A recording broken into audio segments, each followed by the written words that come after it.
ओम नमः शिवाय। जिस प्रकार इस ब्रह्मांड का न कोई अंत है और न ही कोई शुरुआत, उसी प्रकार शिव अनादि हैं। संपूर्ण ब्रह्मांड शिव के अंदर समाया हुआ है। आइए श्रवण करते हैं सोमवार व्रत कथा। प्राचीन काल की बात है। एक नगर में एक बहुत धनवान साहूकार रहता था, जिसके घर में धन की कमी नहीं थी, परंतु उसको एक बहुत बड़ा दुख था कि उसके कोई पुत्र नहीं था। वह इसी चिंता में दिन रात लगा रहता था। वह पुत्र की कामना के लिए प्रत्येक सोमवार को शिव जी का व्रत और पूजन किया करता था तथा सायंकाल को शिव मंदिर में जाकर शिव जी के सामने दीपक जलाया करता था। उसके इस भक्ति भाव को देखकर एक समय पार्वती जी ने शिव जी महाराज से कहा कि महाराज, यह साहूकार आपका अनन्य भक्त है और सदैव आपका व्रत और पूजन बड़ी श्रद्धा से करता है। इसकी मनोकामना पूर्ण करनी चाहिए। शिव जी ने कहा, हे पार्वती, यह संसार कर्म क्षेत्र है। जैसे किसान खेत में जैसा बीज बोता है वैसा ही फल काटता है, उसी तरह इस संसार में जैसा कर्म करते हैं वैसा ही फल भोगते हैं। पार्वती जी ने अत्यंत आग्रह से कहा, महाराज, जब यह आपका अनन्य भक्त है और इसको अगर किसी प्रकार का दुख है तो उसको अवश्य दूर करना चाहिए, क्योंकि आप सदैव अपने भक्तों पर दयालु होते हैं और उनके दुखों को दूर करते हैं। यदि आप ऐसा नहीं करेंगे तो मनुष्य आपकी सेवा तथा व्रत क्यों करेंगे। पार्वती जी का ऐसा आग्रह देख शिव जी महाराज कहने लगे, हे पार्वती, इसके कोई पुत्र नहीं है। इसी चिंता में यह अति दुखी रहता है। इसके भाग्य में पुत्र न होने पर भी इसको मैं पुत्र प्राप्ति का वर देता हूँ, परंतु यह पुत्र केवल 12 वर्ष तक जीवित रहेगा। इसके पश्चात वह मृत्यु को प्राप्त हो जाएगा। इससे अधिक मैं और इसके लिए कुछ नहीं कर सकता। यह सब बातें साहूकार सुन रहा था। इससे उसको न तो कुछ प्रसन्नता हुई और न ही कुछ दुख हुआ। वह पहले जैसा ही शिव जी महाराज का व्रत और पूजन करता रहा। कुछ काल व्यतीत हो जाने पर साहूकार की स्त्री गर्भवती हुई और 10वें महीने में उसके गर्भ से अति सुंदर पुत्र की प्राप्ति हुई।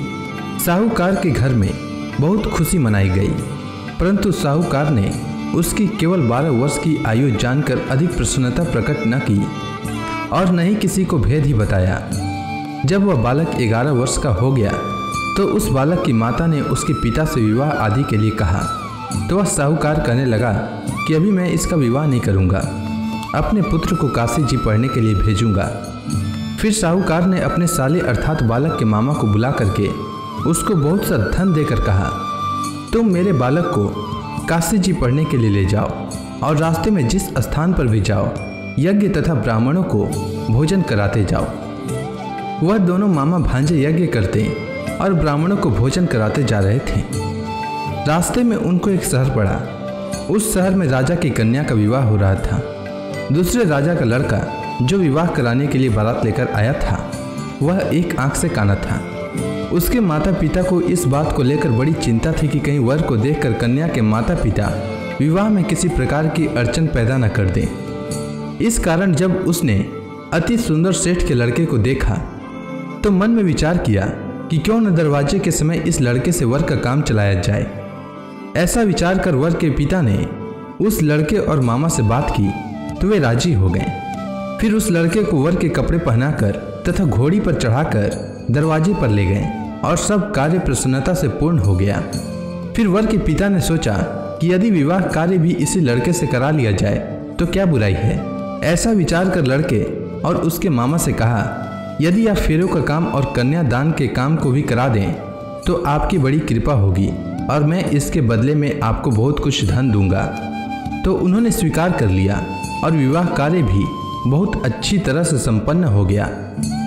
परंतु जिस समय लड़का जाने लगा तो उसने राजकुमारी की चुंदड़ी के पल्ले पर लिख दिया कि तेरा विवाह तो मेरे साथ हुआ है, परंतु जिस राजकुमार के साथ तुमको भेजेंगे वह एक आंख से काना है और मैं काशी जी पढ़ने जा रहा हूँ। लड़के के जाने के पश्चात उस राजकुमारी ने जब अपनी चुंदड़ी पर ऐसा लिखा हुआ पाया तो उसने राजकुमार के साथ जाने से मना कर दिया और कहा कि वह मेरा पति नहीं है, मेरा विवाह इसके साथ नहीं हुआ है, वह तो काशी जी पढ़ने के लिए गया है।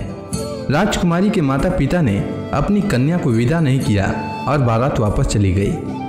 उधर सेठ का लड़का और उसका मामा काशी जी पहुंच गए। वहां जाकर उन्होंने यज्ञ करना और लड़के ने पढ़ना शुरू कर दिया। जब लड़के की आयु 12 वर्ष की हो गई तो उस दिन उन्होंने यज्ञ रचा रखा था कि लड़के ने अपने मामा से कहा कि मामा जी आज मेरी तबीयत कुछ ठीक नहीं है।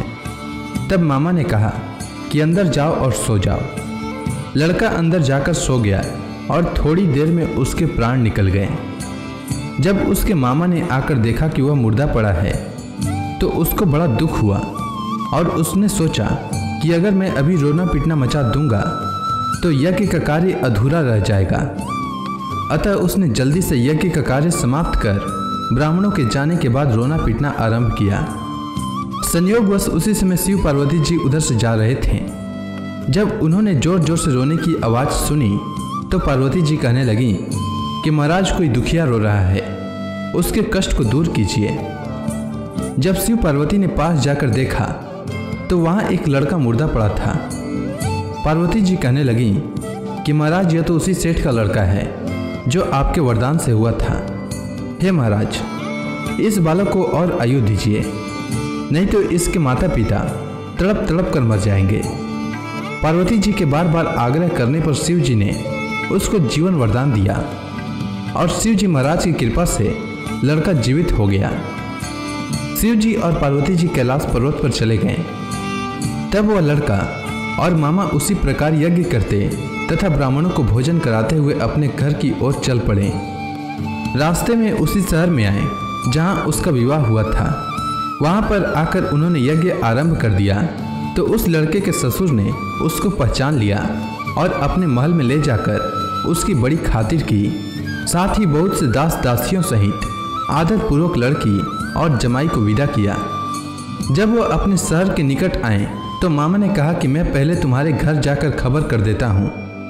जब उस लड़के का मामा घर पहुँचा तो लड़के के माता पिता घर की छत पर बैठे थे और यह प्रण कर रखा था कि यदि हमारा पुत्र सकुशल लौट आया तो हम राजी खुशी नीचे आ जाएंगे, नहीं तो छत से गिरकर अपने प्राण खो देंगे।